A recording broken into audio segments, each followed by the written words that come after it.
Merci frère Vito.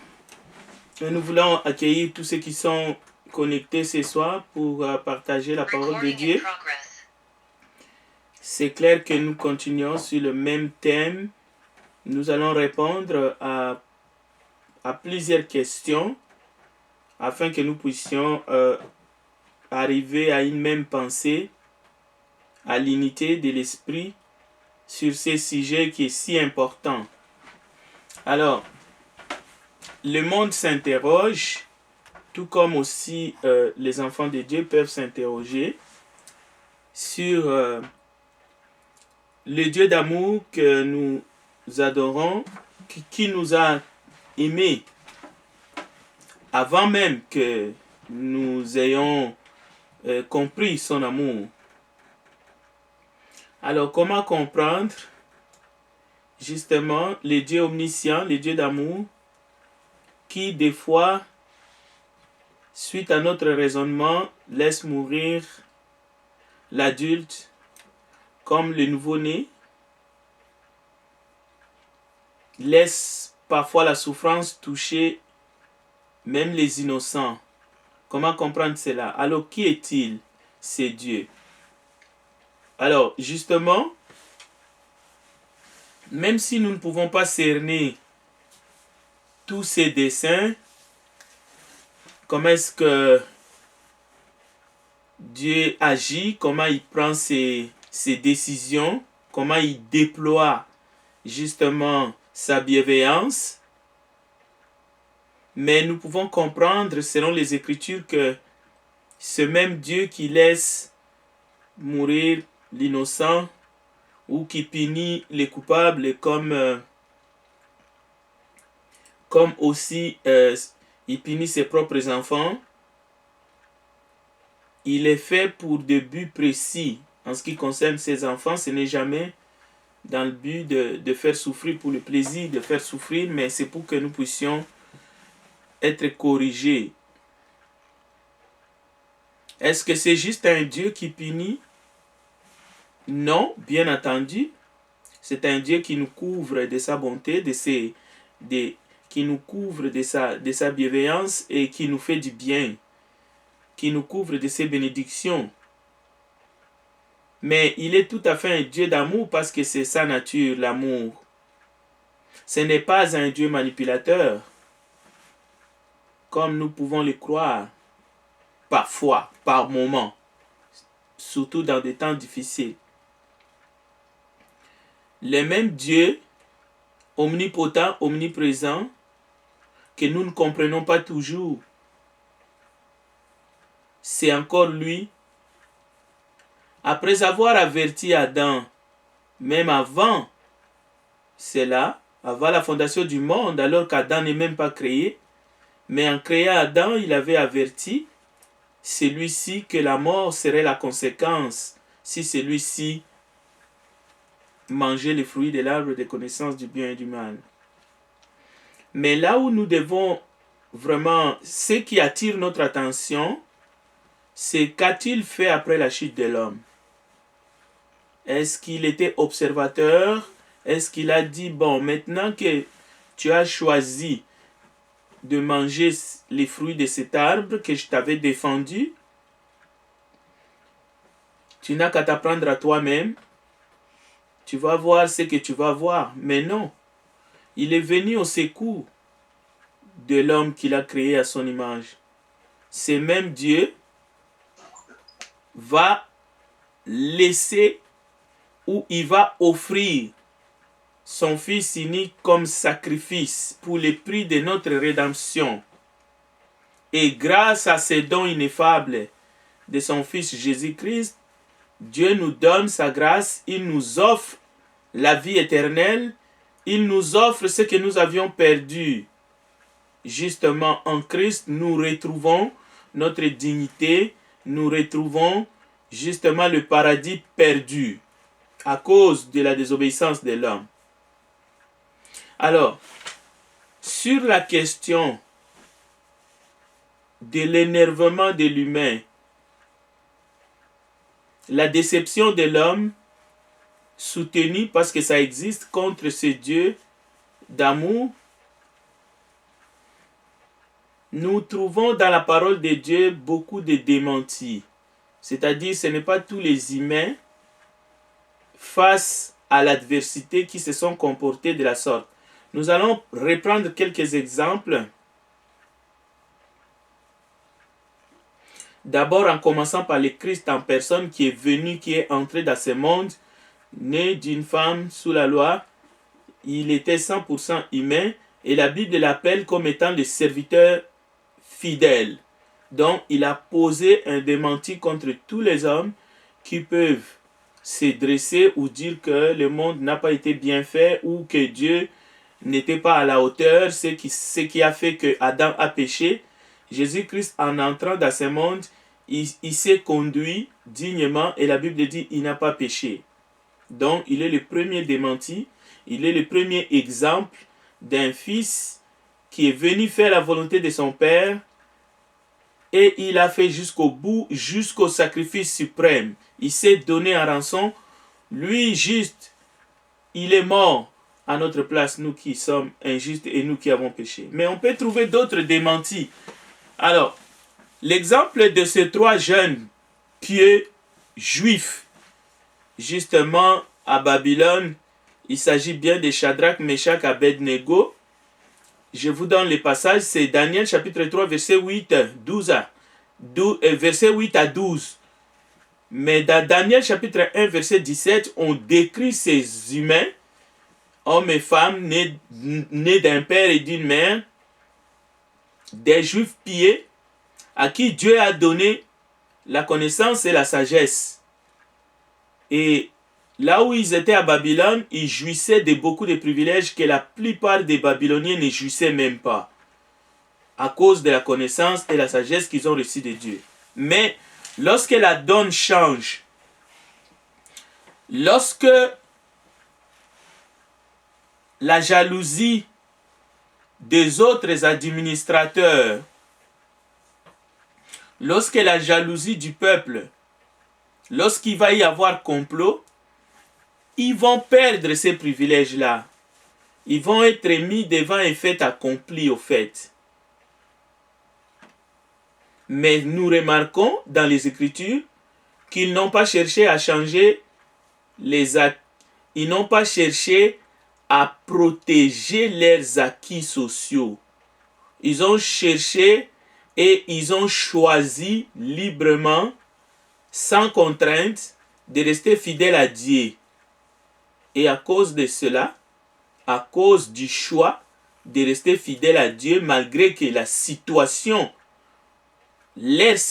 va changer,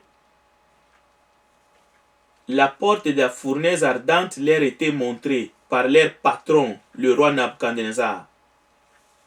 Donc c'est un autre démenti aux hommes de ce siècle, à nous qui sommes arrivés à ce siècle, qui traversons de multiples difficultés dans notre vie personnelle ou tout simplement dans la société. C'est aussi l'exemple de Daniel. Daniel était élevé en dignité, Daniel, par le roi Darius. Et le texte se trouve dans Jean chapitre 6. Alors, Daniel,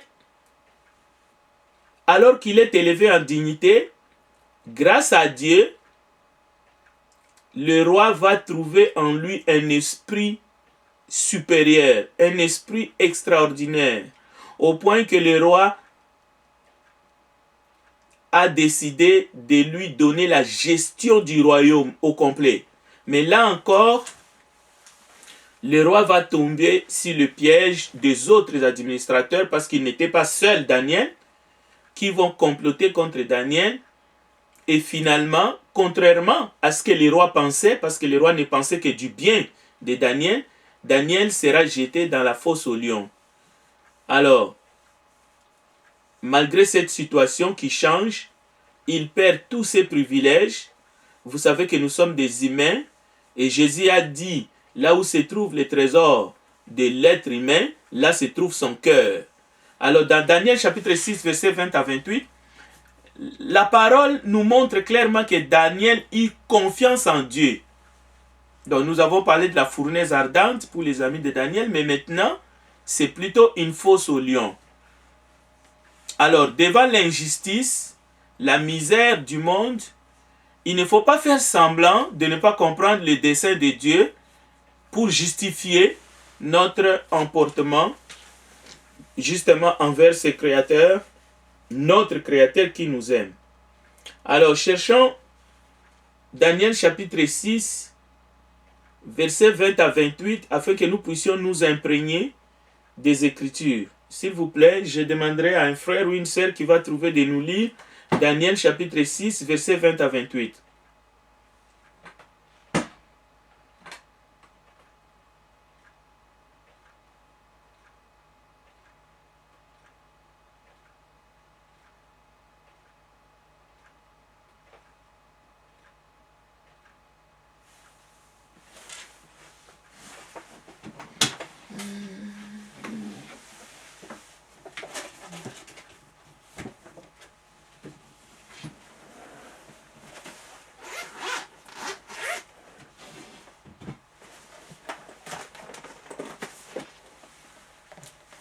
Est-ce que le micro fonctionne? Daniel chapitre 6, verset 20 à 26. Verset 20 à 28. 28. La parole dit: En s'approchant de la fosse, il appela Daniel d'une voix triste. Le roi prit la parole et dit à Daniel: Daniel, serviteur de Dieu vivant, ton Dieu que tu sers avec persévérance, a-t-il pu te délivrer des lions? Et Daniel dit au roi: Roi, vis éternellement. Mon Dieu a envoyé son ange et fermé la gueule des lions, qui ne m'ont fait aucun mal, parce que j'ai été trouvé innocent devant lui, et devant toi non plus, ô roi. Je n'ai rien fait de mauvais. Alors le roi fut très joyeux, et il ordonna qu'on fît sortir Daniel de la fosse. Daniel fut retiré de la fosse, et on ne trouva sur lui aucune blessure, parce qu'il avait eu confiance en son Dieu. Verset 24. Le roi ordonna que ces hommes qui avaient accusé Daniel fussent amenés et jetés dans la fosse aux lions. Eux, leurs enfants et leurs femmes, et avant qu'ils fussent parvenus au fond de la fosse, les lions les saisirent et brisèrent tous leurs os. Après cela, le roi Darius écrivit à tous les peuples, à toutes les nations, aux hommes de toutes les langues qui habitaient sur toute la terre, que la paix vous soit donnée avec abondance. J'ordonne que dans toute l'étendue de mon royaume, on ait de la crainte et de la frayeur pour le Dieu de Daniel, car il est le Dieu vivant, et il subsiste éternellement, son royaume ne sera jamais détruit, et sa domination durera jusqu'à la fin.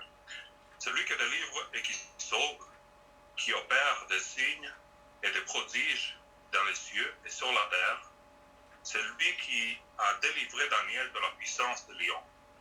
Daniel prospéra sous le règne de Darius, sous le règne de Cyrus, le Perse. Merci frère Emmanuel pour la lecture. Je crois que nous avons entendu qui est le Dieu de Daniel et qui est aussi notre Dieu. Alors, j'aimerais souligner ici de manière claire et nette que nul ne peut être tenté au-delà de ses forces. Dans notre monde aujourd'hui, l'entreprise du diable est tellement avancée dans ce monde.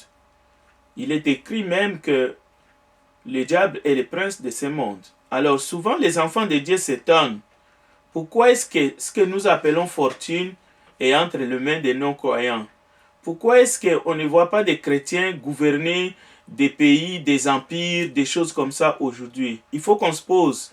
Est-ce que les chrétiens, si Dieu permettait que nous soyons dans ces positions, comme était Daniel, ou comme était Joseph, comme étaient les amis de Daniel, est-ce que nous résisterons à la tentation?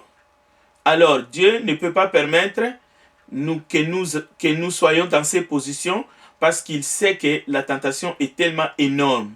La plupart, s'ils seraient en position de ministres ou de présidents des Sénats, que ce soit aux États-Unis ou en Russie ou ailleurs, dans le monde, en France, beaucoup de chrétiens ne resteraient plus chrétiens parce qu'ils tomberont dans la corruption et le meurtre. Et Dieu nous protège de tout cela. Alors, ne soyez pas étonnés que Dieu ne permet pas que nous puissions justement prospérer comme nous venons d'entendre Daniel. Parce que Daniel était ferme. Daniel ne cherchait pas à protéger des acquis. Mais aujourd'hui, on trouve des gens qui en ont seulement peu, et même des enfants de Dieu, et parfois nous tombons 10 fois par jour parce que nous voulons protéger des acquis et parce que nous ne voulons pas perdre justement le peu que nous avons. Alors, nous avons d'autres exemples, comme je l'ai dit, d'Esther, de Joseph, et nous pouvons les citer juste comme ça. Ils ont passé des épreuves, ils ont subi justement, injustement, mais ils sont restés fermes. Et ne vous étonnez pas non plus si dans les assemblées de Christ, rarement on trouve ces gens-là qui sont, nous disons, qui sont bénis. Mais en réalité, ils ont amassé ce qu'on appelle comme fortune dans ce monde. Ils ne vont pas s'hasarder de venir là où la vérité est prêchée parce qu'ils savent que leur cœur sera mis à découvert. C'est pour cela qu'on ne les voit pas. Ne soyez pas étonnés. Nous devons nous concentrer dans les Écritures. Alors, nous allons avancer. Pierre trouva beaucoup des occasions qui lui semblaient propices, mais nous allons citer deux. Selon lui, ça pouvait être des failles dans les plans que Jésus avait d'aller jusqu'à la croix. Alors, qu'est-ce que Pierre va faire? L'apôtre Pierre, l'apôtre du Seigneur. Il va tenter de convaincre le Seigneur afin qu'il n'aille pas jusqu'à la croix, parce que pour lui, c'était simplement honteux. Un Christ, un sauveur, crucifié à la croix, ça ne faisait pas son affaire. Et même dans Jean 13, Pierre d'abord va refuser qu'on lui lave les pieds, mais après, lorsque Jésus dit « Tu n'auras pas de part avec moi », là, il va se rétracter après. Alors, dans Matthieu 16, lorsque Jésus commença à faire connaître à ses disciples qu'il fallait qu'il aille à Jérusalem, qu'il souffrit beaucoup de la part des anciens, des principaux sacrificateurs et des scribes, qu'il fut mis à mort et qu'il ressuscita le troisième jour, Pierre, l'ayant pris à part, s'est mis à les reprendre et dit « À Dieu ne plaît, Seigneur, cela ne t'arrivera pas. » Jésus se retournant, dit à Pierre « Arrière de moi, Satan, tu mets en scandale, car tes pensées ne sont que les pensées des hommes. Car tes pensées ne sont pas les pensées de Dieu, mais celles des hommes. » Alors, dans notre étude, nous allons faire la différence entre les pensées de Dieu et les pensées des hommes. Alors, ici, c'est un appelé, un envoyé, un apôtre qui a des pensées des hommes. En voulant faire du bien, Jésus va les reprendre. Mais c'est ce que Jésus lui dit après qui nous intéresse. Jésus lui dit au verset 24, ce n'est pas ce que Jésus lui reproche, mais voici la leçon que Jésus donne à tous, y compris à nous. Matthieu 16, verset 24. Alors Jésus dit à ses disciples, d'ailleurs il ne s'adresse pas directement à Pierre, il laisse Pierre tranquille. Maintenant il s'adresse à tous ses disciples, y compris Pierre. Il dit ceci. Si quelqu'un veut venir après moi, qu'il renonce à lui-même. Premier point. Qu'il se charge de sa croix et qu'il me suive. Car celui qui voudra sauver sa vie la perdra. Mais celui qui la perdra à cause de moi la retrouvera. C'est bien la perdra. Et que servirait-il à un homme de gagner tout le monde s'il perdait son âme? Ou que donnerait un homme en échange de son âme? Car le Fils de l'homme doit venir dans la gloire de son Père avec ses anges, et alors il rendra à chacun selon ses œuvres. Donc, c'est ça la leçon, afin que nous puissions tenir bon dans toutes les circonstances, quoi qu'il arrive, sans justement avoir des comportements déplacés, bien sûr à l'égard de Dieu, c'est ça notre sujet, mais aussi à l'égard de nos semblables, ou à l'égard de ceux qui nous font subir justement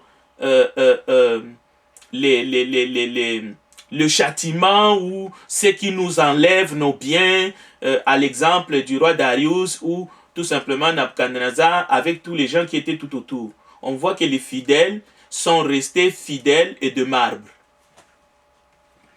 Nous allons revenir sur l'exemple de Jonas et surtout de son irritation. Bien que c'est un prophète qui a fini par obéir, alors qu'avant, il voulait fuir son Dieu, qui a fait de lui d'ailleurs prophète.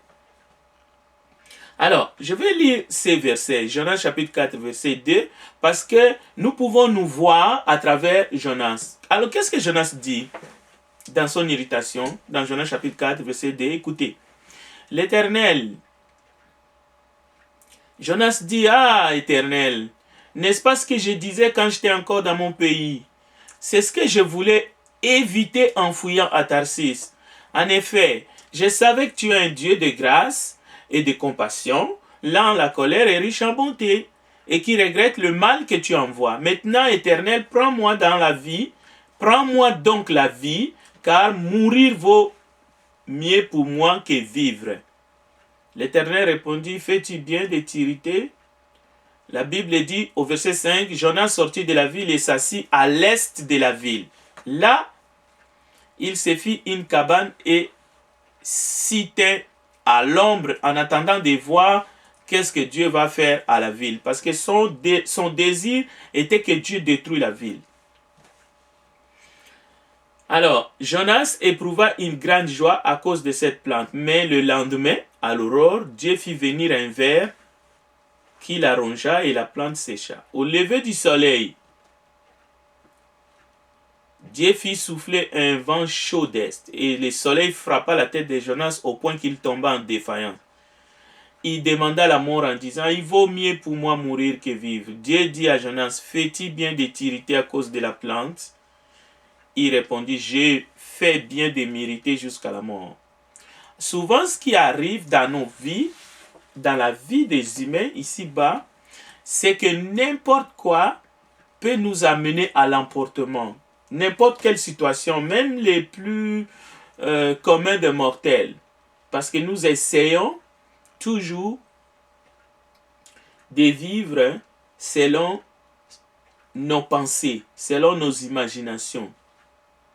Alors, si nous comprenons ce que Jésus dit à Pierre, non, ce que Jésus dit aux disciples, quelqu'un qui veut me suivre, il faut qu'il renonce à lui-même et qu'il se charge de sa croix.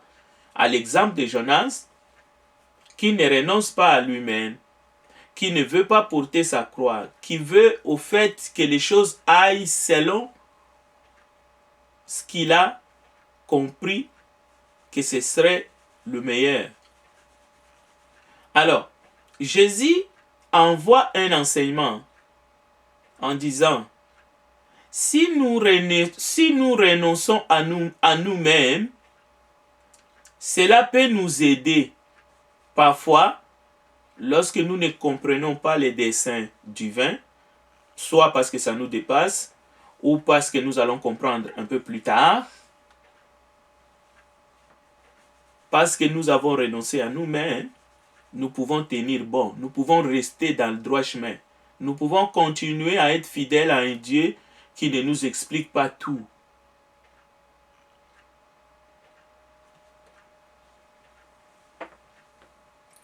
Tout ce qui nous arrive dans le monde, est-ce que Dieu en est le seul responsable? Nous allons essayer de réfléchir là-dessus. Est-ce que tout ce qui arrive dans le monde, Dieu est le responsable de ce qui nous arrive individuellement ou même collectivement? Cette question mérite une réflexion profonde de chaque disciple, homme ou femme. Est-ce que toutes les calamités, c'est Dieu qui en est le responsable? C'est là où la doctrine de la prédestination individuelle ne tient pas la route. En Christ, ceux qui sont en Christ, ceux qui vont accepter la grâce et qui vont entrer en Christ, oui, Dieu nous a prédestinés avant la fin du monde en lui, en Christ, parce que le salut est en lui. C'est lui qui a payé le prix de notre rédemption. C'est lui le rédempteur que Dieu a préparé. Cela veut dire tous ceux qui vont le reconnaître, tous ceux qui vont accepter la grâce de Dieu en lui, ils sont justifiés. Cela veut dire que Romains 8 nous parle d'une prédestination en Christ et non individuelle, comme dans l'ancienne alliance où même avant, certaines personnes ont été appelées, choisies par Dieu, avant même la fondation du monde ou dès les seins de leur maman. Mais aujourd'hui, le salut, toutes les bénédictions que nous avons, toutes les bénédictions confondues, toutes les grâces sont en Christ et à travers lui, nous avons été prédestinés. Alors, pour répondre à cette question de manière biblique, nous pouvons prendre l'exemple lorsque la parole dit « Aucun moineau ne tombe à terre, ni un cheveu de la tête des disciples ne tombe sans que l'Éternel le sache. » Cela veut dire quoi? Est-ce que cela veut dire chaque personne qui perd un cheveu sur sa tête à cause du cancer ou je ne sais pas, parce qu'il a été torturé dans un commissariat, c'est Dieu qui a donné l'ordre justement au bourreau de lui arracher ses cheveux-là. Ou bien une femme qui va peut-être se faire violer et puis elle est en train de se débattre et puis il va perdre ses cheveux ou je ne sais pas, ou un homme est tombé entre les mains des bandits, c'est Dieu qui donne l'ordre aux bandits d'arracher les cheveux. Non, ce n'est pas ça. La Bible dit, Dieu le sait. Dieu connaît toutes choses. Il est omniscient, omnipotent, omniprésent.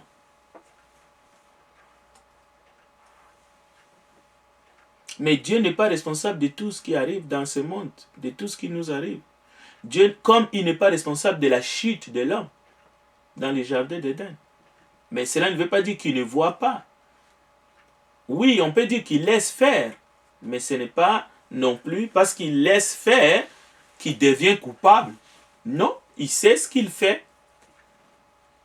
Et d'ailleurs, nous avons beaucoup de textes où la Bible dit Dieu sait garder le méchant s'il ne se convertit pas pour le punir à la fin. Cela veut dire Dieu ne se plaît pas que le méchant puisse répandre leur méchanceté dans le monde. Et nous venons de lire un texte où la Bible dit clairement, lorsque Jésus reviendra, il rendra à chacun selon ses œuvres. Donc, la parole de Dieu est honnête. Donc, tout ce qui arrive dans ce monde, tout ce qui nous arrive dans ce monde, Dieu n'est pas le seul responsable. Il y a des choses qu'il permet, mais il y a des choses que nous allons chercher, mais il voit tout. Il n'y a rien qui ne lui échappe. La question de la colère est traitée dans la Bible, mais nous n'allons pas aborder dans ce sens, mais on va quand même rappeler que la colère, c'est l'expression, la colère contre Dieu, l'énervement, l'emportement, c'est quelque chose qu'on trouve dans le monde. Et parfois même chez ceux qui sont en Christ. Ça nous arrive tous. On ne peut pas les nier. D'ailleurs, les nier, c'est s'endurcir. Parce que Dieu a besoin de cœurs qui sont repentants. La colère contre Dieu est l'expression de notre refus de lui faire confiance. Souvent, quand nous ne comprenons pas ce que Dieu est en train de faire dans la vie de ceux qu'on aime ou dans notre propre vie, dans nos vies, alors ça peut nous emporter dans l'énervement. Mais c'est un message que Dieu reçoit. Et c'est une tentation du malin qui essaie de nous faire croire que Dieu peut se tromper.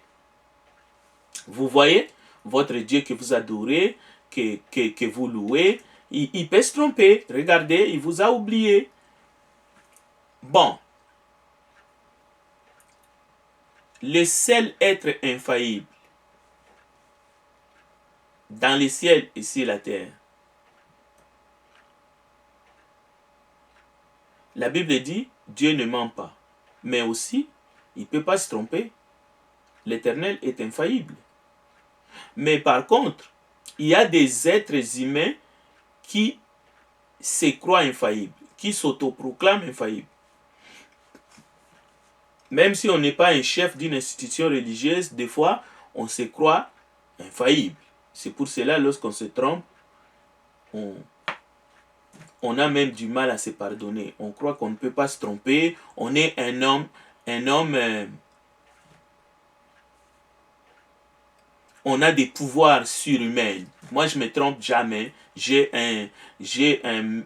une mémoire d'éléphant. On attend des choses comme ça. On peut se tromper. Nous sommes des hommes faibles, faillibles. Nous sommes faillibles. L'homme est infaillible. Il n'y a pas un seul être humain qui est infaillible dans ce monde, sauf l'Éternel. Et nous devons croire à cela, dur comme fer. Maintenant, si vous faites partie d'une institution religieuse qui a un dirigeant qui se dit infaillible, il faut sortir de cette institution. Il faut quitter. Parce que vous avez affaire à un gourou, quelqu'un qui se prend pour Dieu. Donc, c'est de l'idolâtrie vraiment pure et simple, si vous restez dedans. Donc, vous êtes en train d'adorer un humain, mais qui n'est pas Dieu, mais qui se croit Dieu. Et il y en a eu de Dieu comme ça dans les empires. Dans l'Empire romain, ceux qui se croyaient Dieu, ils ont même créé une religion propre à eux, et ils étaient des deux côtés. L'État, c'est eux, et puis la religion, c'est eux. Et aujourd'hui, on veut passer cette religion comme étant le christianisme. Donc ça aussi, c'est des erreurs où se trouvent la plupart de nos contemporains, et nous devrions prier pour essayer de leur dire, écoutez, ouvrez les yeux avant qu'il ne soit trop tard. Un autre exemple, avant de terminer, David, dans 2 Samuel chapitre 12, verset 13 à 23, 2 Samuel chapitre 12, verset 13 à 23, c'est un exemple qui va aussi nous aider à bien voir ce qui peut nous arriver. Je ne vais pas passer trop du temps là-dessus. Lorsque David a péché, Dieu lui envoie un prophète qui s'appelle Nathan. La sentence lui est infligée. Mais cette sentence-là était un peu compliquée pour David.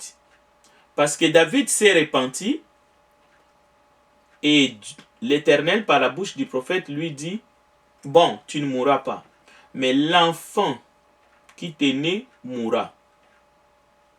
Alors David n'a pas accepté ces verdicts.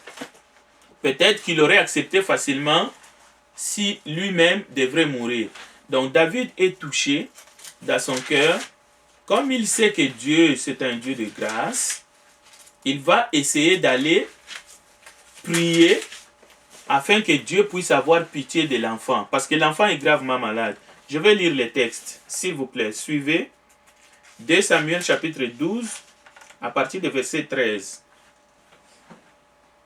David dit à Nathan, « J'ai péché contre l'Éternel. » Et Nathan dit à David, « L'Éternel pardonne ton péché, tu ne mourras point. Mais parce que tu as fait blasphémer les ennemis de l'Éternel, en commettant cette action, le fils qui t'est né mourra. » Et Nathan s'en alla dans sa maison. L'Éternel frappa l'enfant que la femme d'Iri avait enfanté à David, et il fit dangereusement malade. David pria Dieu pour l'enfant et gênant, et quand il rentra, il passa la nuit couché par terre. Les anciens de sa maison insistèrent auprès de lui pour le faire lever des terres, mais il ne voulut point et il ne mangea rien avec eux. Le 7e jour, l'enfant mourut. Le serviteur de David, craignant de lui annoncer que l'enfant était mort, car il disait, voici lorsque l'enfant vivait encore, nous lui avons parlé et il ne nous a pas écoutés. Comment oserons-nous lui dire, l'enfant est mort? Il s'affligera bien davantage. David aperçut que ses serviteurs parlaient tout bas entre eux Et il comprit que l'enfant était mort. Il dit à ses serviteurs, l'enfant est-il mort? Et il répondit, il est mort. Alors David s'éleva de terre, il se lava, soignit et changea de vêtements, puis il alla dans la maison de l'Éternel et se prosterna. De retour chez lui, il demanda qu'on lui servît à manger et il mangea. Ses serviteurs lui dirent, que signifie ce que tu fais? Tandis que l'enfant vivait, tu gênais et tu plairais. Et maintenant que l'enfant est mort, tu te lèves et tu manges. Il répondit, lorsque l'enfant vivait encore, je gênais et je plairais, car je disais, qui sait si l'Éternel n'aura pas pitié de moi, et si l'enfant ne vivra pas? Mais maintenant qu'il est mort, pourquoi gênerais-je? Puis-je le faire revenir? J'irai vers lui, mais il ne reviendra pas vers moi. Donc, David savait que c'est lui qui était le coupable. Il a cru que Dieu allait peut-être laisser l'enfant vivre, et il a prié, il a bien fait, il a gêné. Mais lorsque l'enfant est mort, l'enseignement que nous voyons ici, David ne se met pas de travers contre Dieu, il s'humilie, il se prosterne, et il dit, c'est fait, je vais me lever, je vais manger, je vais continuer.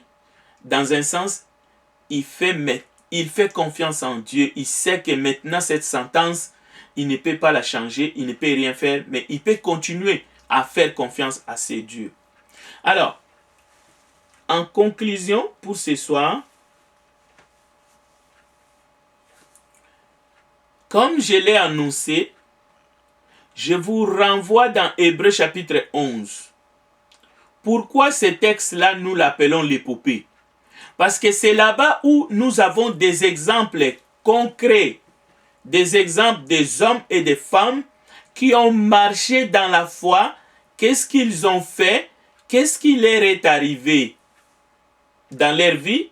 Et comment ils sont restés fermes à Dieu sans lever le poing, sans rester seulement dans les questionnements. Nous ne voulons pas dire qu'ils ne se sont pas questionnés. Ce n'étaient pas des hommes en marbre. Non, ils avaient la chair, le sang, comme vous et moi, comme nous. Et ils étaient des croyants. Alors, Hébreux chapitre 1 commence par ceci. D'ailleurs, la lettre est envoyée aux chrétiens, justement, qui vivaient à Jérusalem, qui étaient hébreux, qui étaient juifs. Parce que l'évangile est envoyé d'abord aux juifs. Jésus est venu sauver les juifs et ensuite toutes les nations. Parce que les juifs ont rejeté. Mais il y a des juifs qui ont cru et qui étaient les disciples de Jésus. D'abord, les 12 disciples sont tous galiléens. Et beaucoup d'autres qui ont cru après. Et jusqu'à aujourd'hui, il y en a qui se convertissent. Alors ceux qui annoncent un évangile de deuxième salut, ils sont perdus au fait. Hébreux chapitre 11, verset 1. Or, la foi est une ferme assurance des choses qu'on espère, une démonstration de celles qu'on ne voit pas. Pour l'avoir possédée, les anciens ont obtenu un témoignage favorable. C'est ça notre quête. Oui, nous servons Dieu. Oui, nous avons été appelés. Oui, nous avons été sauvés par la grâce de Dieu. Oui, nous continuons à prêcher l'évangile des grâces. Mais quel témoignage aurons-nous à la fin? Sans la foi, il est impossible de lui être agréable, car il faut que celui qui s'approche de Dieu croit que Dieu existe. Alors, prenons d'abord l'exemple de Noé, par exemple. La Bible dit, c'est par la foi que Noé, divinement averti des choses qu'on ne voyait pas encore, est saisi d'une crainte respectueuse. Noé n'a pas vu, mais il est saisi d'une crainte respectueuse. Et qu'est-ce qu'il fait? Il construit une arche pour sauver sa famille, et par cette arche, il condamna le monde et devint héritier de la justice qui s'obtient par la foi. Qu'est-ce que Noé fait? C'est très instructif pour nous. Il ne voit pas, il craint, il respecte. Il est saisi d'une crainte respectueuse. Mais encore une fois, Noé ne qualifie pas le monde. Mais la Bible dit Noé condamne le monde. Cela veut dire quoi? Il respecte la justice de Dieu et il marche par la foi. Alors ceux qui prétendent que en prêchant l'évangile, en prêchant la bonne nouvelle, nous qualifions les gens. Mais Noé n'a pas qualifié, Noé a condamné. Pourquoi il a condamné? Parce qu'il avait un message. Et ce message était un message de justice. Si Noé n'avait pas condamné le monde qui a rejeté Dieu, le monde qui a refusé la grâce que Dieu a donnée au monde, de pouvoir être sauvé des eaux en entrant dans l'arche et en acceptant le message de la justice que Noé a prêché pendant 100 ans, si Noé n'avait pas condamné le monde, on ne pouvait pas savoir que Noé... D'ailleurs, la Bible ne pouvait pas témoigner que Noé était juste. Alors, l'affaire de dire, oh, on condamne les gens, non, on condamne, c'est-à-dire, on qualifie les gens, on condamne les gens, c'est tout simplement la preuve qu'on est dans la compromission. Hébreux chapitre 11, verset 8. Abraham partit sans savoir où il allait. Aujourd'hui, tout le monde cherche à savoir les tenants et les aboutissants. C'est-à-dire, on veut que Dieu nous dise tout. Que Dieu nous explique tout. Parce qu'on ne veut pas prendre des risques. Et surtout, écoute, moi je ne comprends pas. Comment est-ce qu'un enfant peut mourir? Je ne comprends pas. Et puis on reste là. Non. La Bible nous dit, c'est par la foi qu'Abraham vint s'établir dans une terre étrangère, habitant sous des tentes, ainsi qu'Isaac et Jacob, les co-héritiers de la même promesse. Il y a des gens qui ne veulent même pas quitter un pays ou un endroit où ils ont grandi. C'est terrible. C'est terrible. Comment on peut être sédentaire à ce point? Comment? Mais Abraham a quitté. Abraham est allé là où Dieu voulait qu'il aille. Là où Dieu l'attendait. Et c'était une terre étrangère. Et on dit que c'est parce qu'il attendait la cité qui a des solides fondements. Oui. Dont l'architecte et le constructeur étaient Dieu. Bon, le verset 13. Il faut que je m'arrête. C'est dans la foi qu'ils sont tous morts, sans avoir obtenu les choses promises. Mais ils les ont vus et salués de loin, reconnaissant qu'ils étaient étrangers et voyageurs sur la terre. Le monde matérialiste dans lequel nous vivons, où les gens courent derrière les miracles, et qui pensent qu'ils ont les dons de faire des miracles comme les apôtres. Alors que les démons de la guerre est de retour en Europe, avec les 60 millions de morts dans la Deuxième Guerre mondiale, les 16 millions de morts Première Guerre mondiale, et aujourd'hui les morts se comptent. Donc les démons de la guerre est de retour en Europe. Ceux qui ont les dons, ceux qui prétendent avoir les dons de faire des miracles, mais qu'ils aillent chasser ces démons de la guerre. Mais les chrétiens, dans la nouvelle alliance, nous savons que la parole déclare que nous devons résister au diable. Et comment? Par la prière, mais nous savons aussi que nous avons les promesses, que les choses peuvent s'empirer avant le retour de Jésus. Cela veut dire que nous ne prétendons pas avoir des pouvoirs qui sont des pouvoirs, disons, que Dieu nous a conférés pour changer les choses, la cour des choses, pour chasser des démons. Parce que c'est des démons qui agissent derrière des hommes qui ont justement besoin de verser du sang pour faire des sacrifices à Satan.